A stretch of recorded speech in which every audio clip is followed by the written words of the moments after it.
ഡിവൈഎഫ്ഐയുടെ ജില്ലാ സെക്രട്ടറി സിപിഎമ്മിന്റെ ജില്ലാ സെക്രട്ടറിയായി മാറുന്ന സമ്മേളനം 2021 ഗഗാറിനോട് ജില്ലാ സെക്രട്ടറി ആകുന്നത്.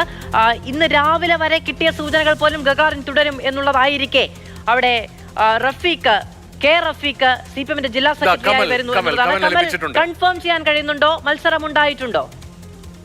മാധു, ഈ ഘട്ടത്തിൽ അത് സ്ഥിരീകരിക്കുന്നു. മത്സരമുണ്ടായി. പി ഗഗാറിനെ മത്സരത്തിലൂടെ മറികടന്ന് തന്നെയാണ് കെ റഫീഖ് ജില്ലാ സെക്രട്ടറി ആയത് എന്നാണ് നമുക്ക് ഏറ്റവും ഒടുവിൽ ലഭിക്കുന്ന വിവരം.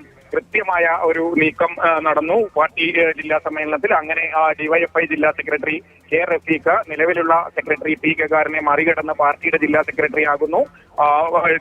നിലവിൽ ഡിവൈഎഫ്ഐ ജില്ലാ സെക്രട്ടറിയാണ്, സംസ്ഥാന ജോയിന്റ് സെക്രട്ടറിയാണ്. തീർത്തും അപ്രതീക്ഷിതമായ നീക്കം. കാരണം ഒരുപാട് മുതിർന്ന നേതാക്കൾ ഉള്ള ജില്ലാ നേതൃത്വത്തിൽ അതിനെയൊക്കെ മറികടന്ന് നിലവിൽ സെക്രട്ടേറിയറ്റ് അംഗമാണ് എങ്കിൽ കൂടി മറ്റുള്ളവരുമായി താരതമ്യം ചെയ്യുമ്പോൾ വളരെ ജൂനിയർ ആയ ഒരു നേതാവ് സെക്രട്ടറി സ്ഥാനത്തേക്ക് വരുന്നു. അതും ഇന്ന് രാവിലെ വരെ ഒരു സൂചനയും ഉണ്ടായിരുന്നില്ല. വളരെ പെട്ടെന്ന് ഉള്ള ഒരു നീക്കത്തിലാണ് തെരഞ്ഞെടുപ്പിലൂടെ റഫീഖ ജില്ലാ സെക്രട്ടറി ആകുന്നത്. അതിന്റെ മത്സരത്തിന്റെ സ്വഭാവം എങ്ങനെയായിരുന്നു എന്നുള്ള വിവരം ലഭ്യമാകുന്നതേ ഉള്ളൂ. അത് അല്പസമയത്തിനകം അപ്ഡേറ്റ് ചെയ്യാമെന്ന് കരുതുന്നു. എന്താണെങ്കിലും മത്സരത്തിലൂടെയാണ് റഫീഖ് ജില്ലാ സെക്രട്ടറി ആയത് എന്ന് ഈ നിമിഷം സ്ഥിരീകരിക്കാനാവുന്നുണ്ട്. റഫീഖിനെ കുറിച്ച് പറയുകയാണെങ്കിൽ റിപ്പോർട്ട് ചെയ്യുന്നത് സിപിഎം വയനാട് ജില്ലാ സെക്രട്ടറിയായി കെ റഫീഖിനെ തിരഞ്ഞെടുത്തു എന്നുള്ളതാണ്. സാധാരണഗതിയിൽ കെ റഫീഖ് സിപിഎം വയനാട് ജില്ലാ സെക്രട്ടറി എന്നൊരൊറ്റ സ്റ്റേറ്റ്മെന്റിൽ വരേണ്ടതാണ് തിരഞ്ഞെടുത്തു എന്ന വാർത്തയായി റിപ്പോർട്ട് ചെയ്യപ്പെടുന്നത്. കമൽ, അങ്ങനെ ഒരു മത്സരത്തിലുള്ള സാധ്യത വയനാട്ടിൽ ഉണ്ടായിരുന്നോ?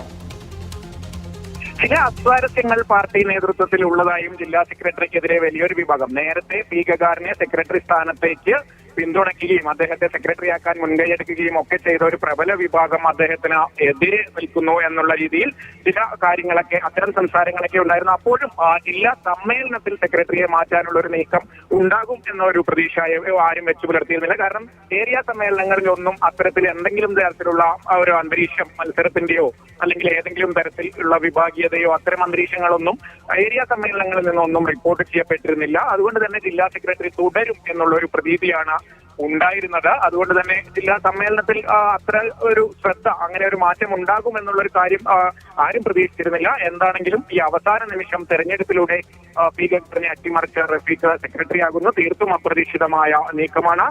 എന്തായാലും ഒരു യുവ നേതാവ് പാർട്ടിയുടെ ജില്ലാ സെക്രട്ടറി സ്ഥാനത്തെത്തുന്നു. വയനാട്ടിൽ എപ്പോഴും മുതിർന്ന നേതാക്കളാണ് ജില്ലാ സെക്രട്ടറിയായി ഇരുന്നിട്ടുള്ളത്.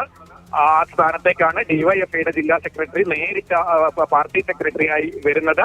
റഫീഖ് നേരത്തെ കാലിക്കറ്റ് യൂണിവേഴ്സിറ്റി യൂണിയൻ ഭാരവാഹിയായിരുന്നു. വൈസ് ചാൻസലർ അബ്ദുൽ സലാമിനെതിരെയുള്ള സമരങ്ങളിലൊക്കെ SFIക്ക് നേതൃത്വം നൽകിയിരുന്ന ആളാണ്. അതിനുശേഷം ഡിവൈഎഫ്ഐയുടെ ജില്ലാ സംസ്ഥാന ഭാരവാഹിയായി പ്രവർത്തിച്ചു വരികയായിരുന്നു. കഴിഞ്ഞ ഒരു ടേമായി പാർട്ടി ജില്ലാ സെക്രട്ടേറിയറ്റ് അംഗം കൂടിയായി പ്രവർത്തിച്ചു വരികയായിരുന്നു. ജില്ലാ സെക്രട്ടറിയായിരുന്നു. ഡിവൈഎഫ്ഐയുടെ ജില്ലാ സെക്രട്ടറിയായി, ജില്ലാ ഫുട്ബോൾ അസോസിയേഷൻ സെക്രട്ടറിയാണ്, സിപിഎമ്മിന്റെ ജില്ലാ സെക്രട്ടേറിയറ്റ് അംഗമായിരുന്നു. ഈ നിലയിലൊക്കെ പ്രവർത്തിച്ചു വന്ന യുവ നേതാവ് ജോയിന്റ് സെക്രട്ടറി അല്ലെ, ജോയിന്റ് സെക്രട്ടറി മാറിയോ? ജോയിന്റ് സെക്രട്ടറി എന്നാണ് അദ്ദേഹത്തിന്റെ ഡിവൈഎഫ്ഐയുടെ സംസ്ഥാന ജോയിന്റ് സെക്രട്ടറി എന്നുകൂടി അദ്ദേഹത്തിന്റെ ഫേസ്ബുക്ക് പ്രൊഫൈലിൽ കാണുന്നുണ്ട്. വിവിധ ഘടകങ്ങളിൽ പ്രവർത്തിച്ചു വന്ന ഒരു യുവമുഖം വയനാട് സിപിഎമ്മിന്റെ ജില്ലാ നേതൃത്വത്തിന്റെ മുഖമായി മാറുകയാണ് കെ റഫീഖ്.